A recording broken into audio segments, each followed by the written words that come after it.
Once upon a time, there was a girl named Snow White. Oh.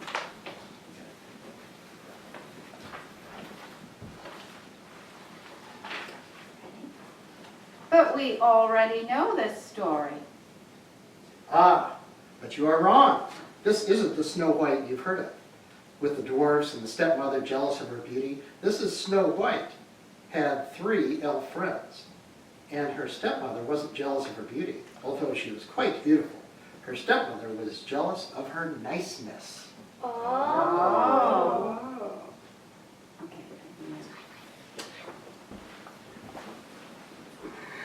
Yes, indeed.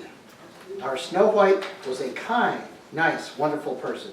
She enjoyed singing to sparrows and petting bunny rabbits and all the other nice things that nice people enjoy doing. There wasn't a person or a creature in the world whom she didn't love. Narrator, look at this spider. Isn't he sweet? Would you like to meet him? No, thank you. Indeed, she loved everybody and everything, even though the last thing had 8 legs and was sure to kill her any day now. However, Snow White had a stepmother, and that stepmother was quite jealous of her stepdaughter. You see, the stepmother had, for many years now, held the title of the nicest in the land. She had a magic mirror that would update her on who currently held this title.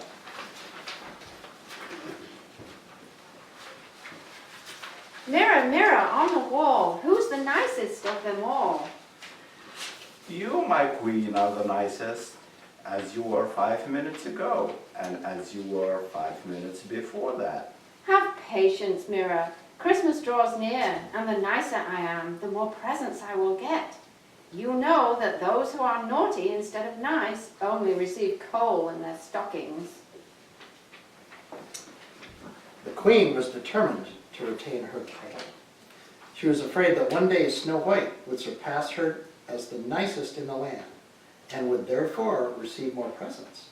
But a funny thing happened. The more the queen worried about remaining the nicest in the land, the less nice she became. It wasn't long before her stepdaughter had indeed become nicer than she. Mirror, mirror on the wall, who's the nicest of them all?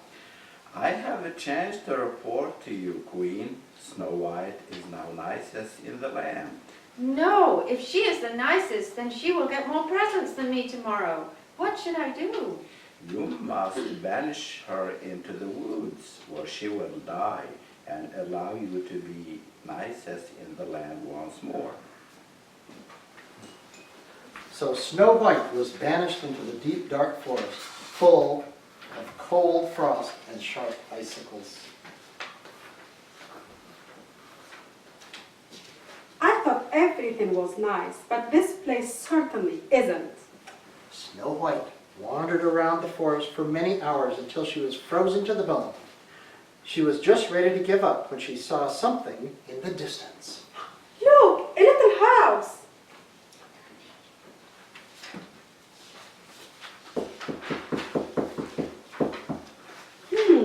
Nobody's answering the door. Oh well, I'm sure they won't mind having a visitor.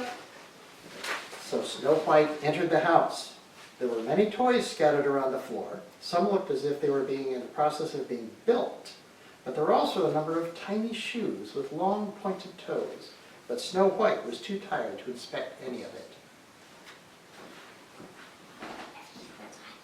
Later on, the 3 occupants of the house returned.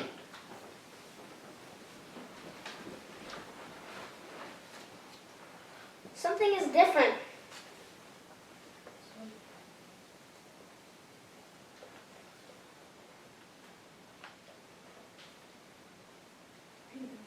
Yeah, they don't know me.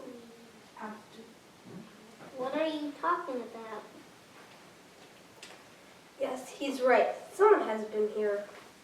Yeah, look, they're on the bed. Well, who is it then? Elf 1. along. Elf one. It's Liam. No. Elf one. Just read it out, honey. Leanne didn't say anything. It doesn't matter. Moving along. Okay. Well, of course it's a human. But which human is it? Say something next time. Snow White. Hello, little elves. I'm Snow White. Thank you very much for letting me use your bed. It's quite comfortable. What are you doing here? My stepmother, the queen, banished me into the forest, you see, and I couldn't find anywhere else to stay.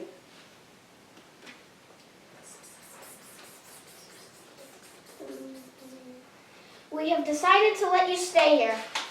Oh, thank you so much, and I can help you clean up your house. There are toys all over the place.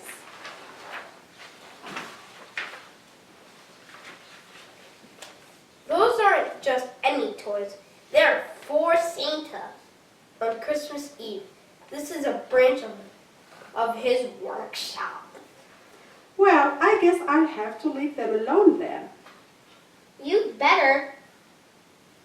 Meanwhile, back at the palace, the queen was consulting her magic mirror. Mirror, mirror on the wall, who's the nicest of them all? Sorry to inform you, Queen, Snow White is still alive, and each day she grows nicer. No, I must finish her off, once and for all. The queen reached for the candy cane on the Christmas tree and turned its red stripes into a lethal poison, full of so much naughtiness that the moment it touched Snow White's lips, she would be dead. Once I get her to eat this, she will be gone forever. Little did Queen know that the more she plotted the demise of her stepdaughter, the further she grew from the title for which she strove. Rather than nicest in the land, she was becoming naughtiest in the land. I will disguise myself as Santa Claus. No one would refuse a candy from him. I need a hat.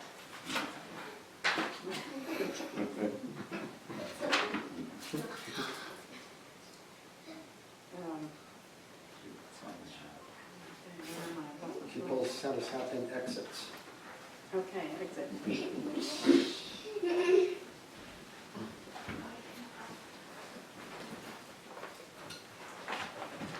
The elves will be so happy when they see how I have decorated the house for Christmas.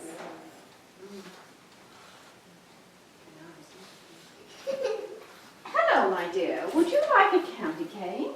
Oh yes, thank you, Santa.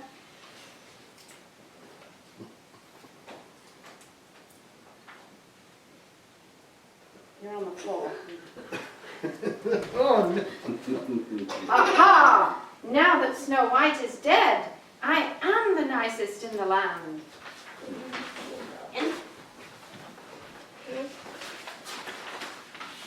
Snow White.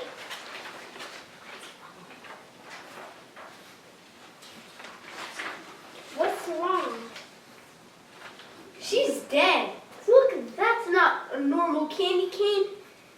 She's holding. We have to call Santa immediately.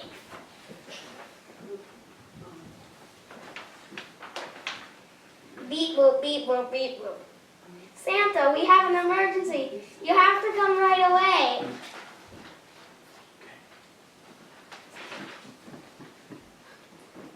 What is wrong? Someone gave her a poisonous candy cane. I'll bet it was the Queen.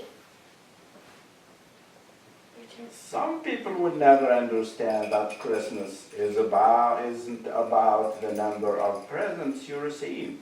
But don't worry, I have a cure for poisonous candy canes. Bells.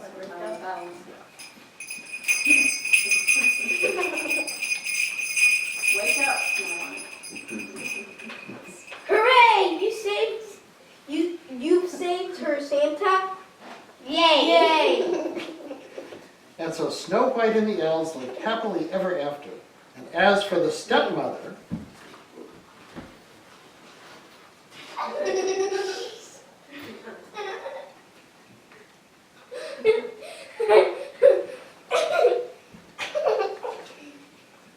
Santa used his magical bells to turn her into a guinea pig. Last time anybody checked, guinea pigs never worry about how many presents they get on Christmas. The end. Yay! Good job, everybody. Turn off. That was cool. Guinea pig goes back downstairs. No, anything goes. Poops on everybody. Yeah, guinea pig stays here.